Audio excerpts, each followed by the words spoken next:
As a Saudi monarch has never visited Russia before, this meeting had all the ceremonial pomp you'd expect.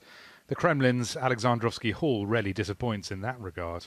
A grand setting for a handshake that confirms the altered power dynamics in the Middle East.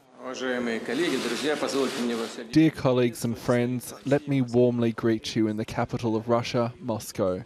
Thank you very much for accepting our invitation and paying us a visit. Recent history has provided much for these two countries to disagree on. Russian bombs and missiles still rain down on Bashar al-Assad's opponents in Syria. For 6 years, Saudi Arabia has been supporting groups fighting to throw the Syrian president out. But with Russia's Syrian intervention both securing Assad in power for now and making Russia an important regional power broker, there's fresh impetus for adversaries to work together. As to the Syrian crisis, we are working on resolving it in accordance with the decisions of Geneva and the UN Security Council resolution, and on finding a political solution that would guarantee the achievement of security and stability, as well as preservation of Syria's unity and territorial integrity.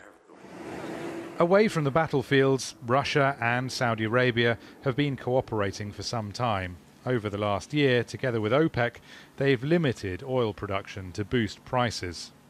And the Saudi visit is as much about the dozen or so energy, trade and investment agreements that have been signed here as it is about politics. Riyadh will put money into Russian transport infrastructure, and there'll be a joint platform for investing in energy projects.